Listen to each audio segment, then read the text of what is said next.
Hello people, how are we doing on this lovely day, or whatever day it is that you get to see this?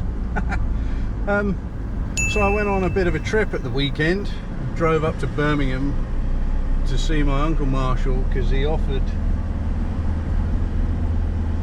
me his B-Reg 1985 Yamaha FJ1100. Not exactly a bike that I would go on out of my way normally to go and get, but I'm actually growing quite fond of these older bikes. You wouldn't believe that when I'm throwing a paddy in the garage because something won't work or it's just broken, but hey ho.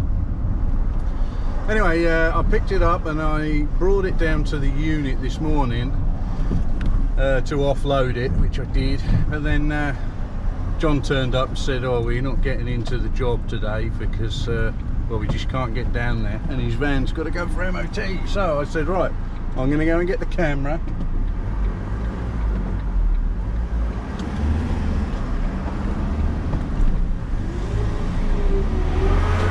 We started having a look at it and I said, before we go any further, I'm going to go and get the camera because I do want to video this one, and it's particularly for me Uncle Marshall because I do think he was a bit sad to let it go, in all fairness. It's just too big and heavy for him now. I can understand that because they are a bit of a beast anyway. And he's got a lighter bike that he wants to use. He bought himself a VTR Firestorm. So yeah, I've acquired it. It's been standing for 10 years, or possibly even 12. The last time it ran is he rode it to the Bulldog Bash and we all met there and we had a fantastic weekend, and he did an 11.2 down the quarter mile on that bike. He picked away and he's you know, tuned a few things up on it. Suspension, brakes, nice pipe. So, you know, he loved it. And he didn't really want to let it go, but you know, once he's made his mind up. And of course, while he's not letting it go, I'm growing more and more fond of it. So yeah, we just what we did just now is we put a well, we didn't put a battery on it. We connected the battery, which is long gone dead, and then ran the jump leads off the van just to get some life there and turn it on and see what happens. You know, you have to do that for those sort of little miracle moments. But of course the fuel in that bike is gone, and we didn't get any response off the starter. In fact, we weren't even really getting any clicking. So in literally 5 minutes we determined that the kill switch is a little bit dicky. Play around with that backwards and forwards, you get the clicks you're after. And the starter motor is stuck, so we gave that a bit of a tap with a piece of wood and it started moving, but it's very stiff. So I said, right, before we go pulling it apart, because now that's what we're going to have to do, the miracle moment is gone, we'll get the starter motor out, take it apart, give it a clean.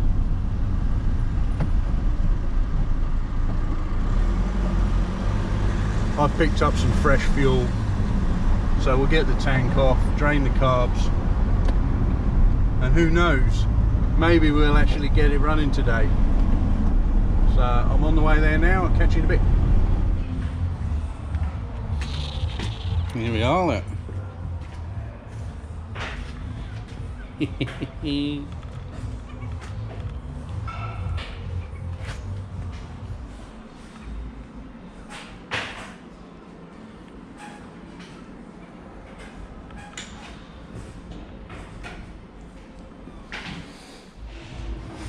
Right, so we just whipped the fuel tank off to have a look. I thought this could have been on a fuel pump, but it's not, which is useful.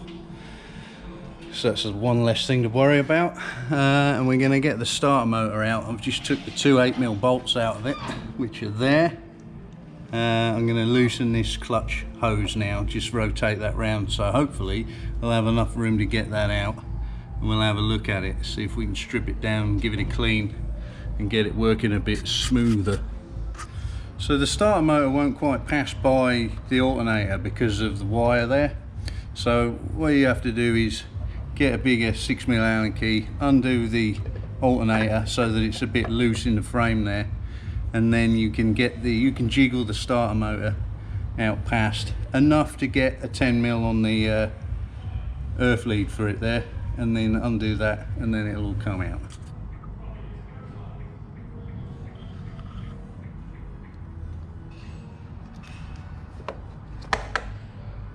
Here she is. Gordon, John Gordon. Here's the patient.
So just taking the rough spots off of that. I'm not fussed about getting rid of all the marks, just so there's no lumps or bumps in it.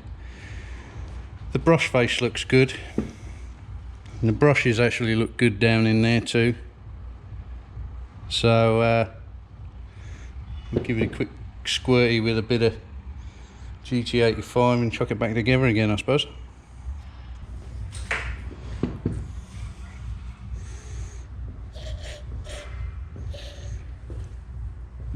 Not too much, because it is supposed to be kind of dry in there.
Alright, start motor's back in, alternator's back on.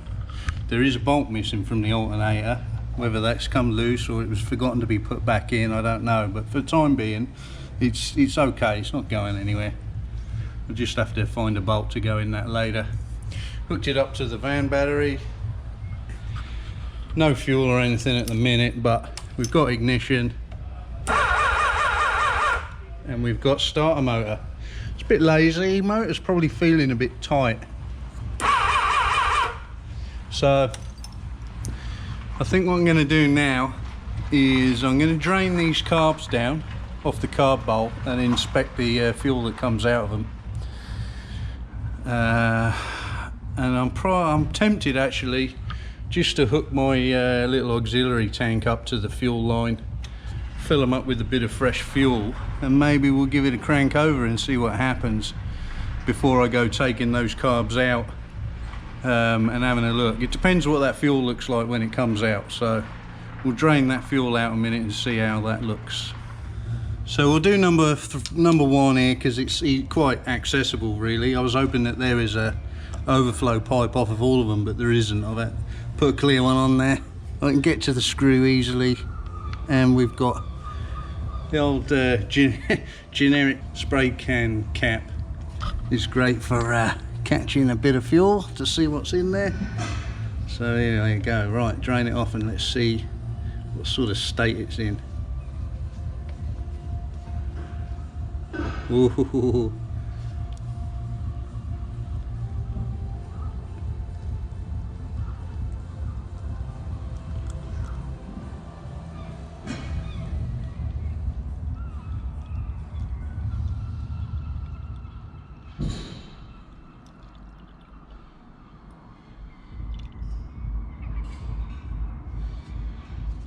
Alright, so that's looking pretty old, which we knew was going to happen anyway. Yeah, pretty old, and there's a lot of rust particles in there as well. So the good thing about these caps is you can shine a light right the way through them and you can see the rust particles in there. Hopefully that's getting that on the camera focus. So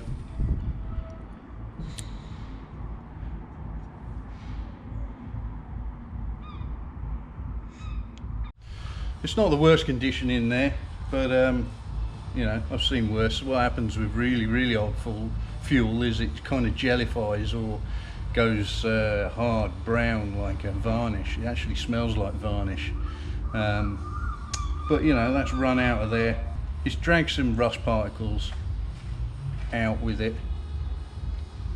So I think what we'll do is I'm going to drain them all off if I can, just so that I can bleed some fresh fuel in there, and we'll see what happens. But I wouldn't mind betting I'll have those carbs off. And probably that fuel tank might be a little bit rusty inside as well, so I'll run it off my little auxiliary fuel tank, so that's not a problem. But we'll see how bad it is, and then maybe we'll either do something with the tank if needs be, flush it out, but we can just run a fuel filter on it for the time being if there's room in there, just to catch all the particles that might come through. So I'll drain these carbs off now and see what the rest of them look like. Alright, so we've just drained the carbs off, and I made a little makeshift little catch tray thing. So a bit of clear hose, get a silicone nozzle, just sort of cut it and try and shape it around, because you can't get straight on the bottom of the carburetor in there, it's too tight. So that sort of feeds in, sits underneath the bleed off a hole, and then you get the screwdriver and run it off through the pipe. And I've caught it all in here, and it looks yeah, decidedly nasty. And there you can see the silt out the bottom of it. So that'll sit there, and then I'll run some fresh fuel into that now and see if we can give it a whirl. Right, carbs are drained. We've hooked up the Faithful XR tank, so we can shove a bit of fuel in it from that, and that goes there. Put the camera up on the tripod here.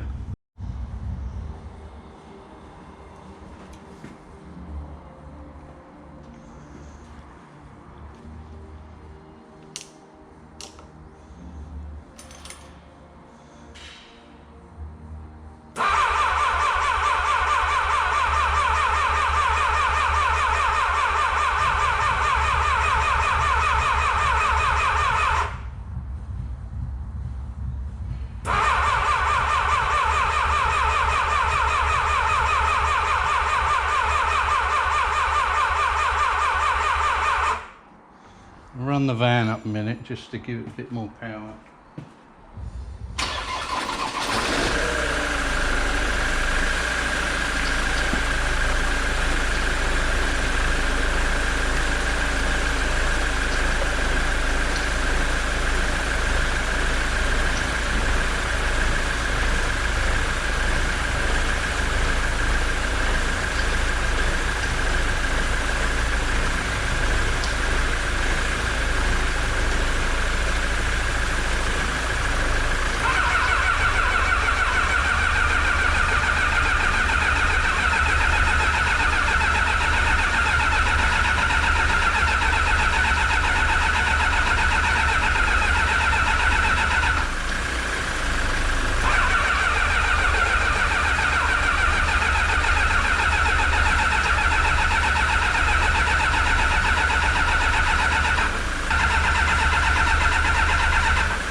choke cable on it, so messing around with the choke doesn't do anything.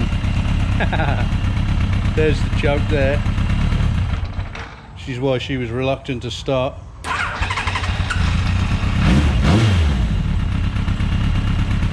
So that's not bad, considering it hadn't been run for 10, maybe 12 years. I don't know, what's the tax disc say? 05.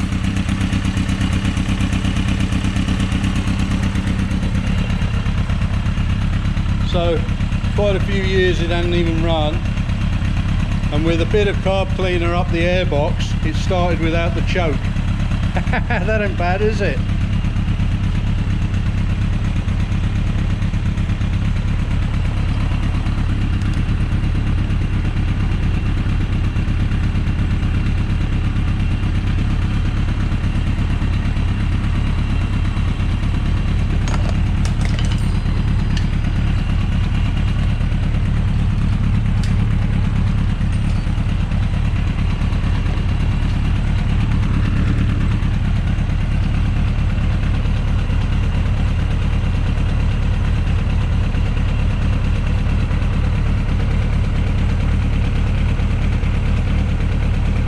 Charging all right.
There you go, Uncle Marshall. It's a runner.